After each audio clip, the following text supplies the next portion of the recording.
جب زندگی ہنسائے تو سمجھنا چاہیے کہ اچھے کام کا پھل مل رہا ہے، اور جب زندگی رلائے تب سمجھ لینا چاہیے کہ اچھے کام کرنے کا وقت آ گیا ہے۔ کسی کا دل مت دکھاؤ کہ اس کے آنسو تمہارے لیے سزا بن سکتے ہیں۔ آنسو مسکراہٹ سے زیادہ اسپیشل ہوتے ہیں، کیونکہ مسکراہٹ تو سب کے لیے ہوتی ہے، لیکن آنسو صرف ان لوگوں کے لیے ہوتے ہیں جنہیں ہم کبھی بھی کھونا نہیں چاہتے۔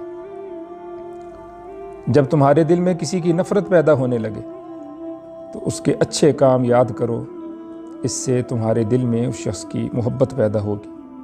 جو ظلم کے ذریعے سے عزت حاصل کرنا چاہتا ہے، اللہ تعالیٰ جل شان اس کو اپنے انصاف کے ذریعے سے ذلیل فرماتا ہے۔ کسی کو دکھ دینا ایک قرض ہے جو آپ کو کسی اور کے ہاتھوں سے ملے گا۔ کسی کو کمزور اور حقیر نہ سمجھو، کیونکہ راستے میں چھوٹا سا پتھر بھی انسان کو منہ کے بل گرا دیتا ہے۔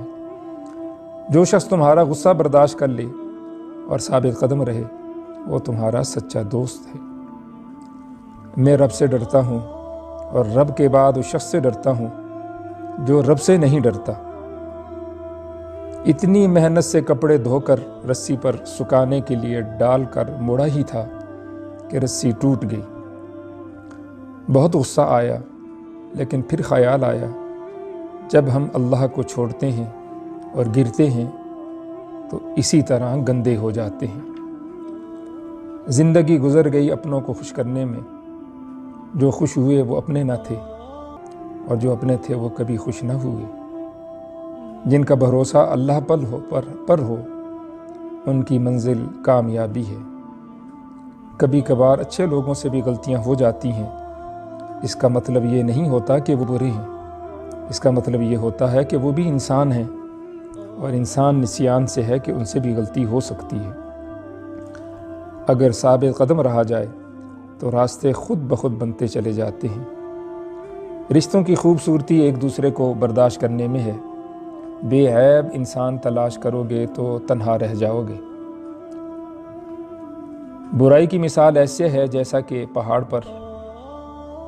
پر سے اترنا۔ ایک قدم اٹھاؤ تو باقی خود بخود اٹھتے چلے جاتے ہیں، اور اچھائی کی مثال ایسے ہے جیسے پہاڑ پر چڑھنا کہ ہر اگلا قدم پچھلے قدم سے مشکل ہوتا ہے،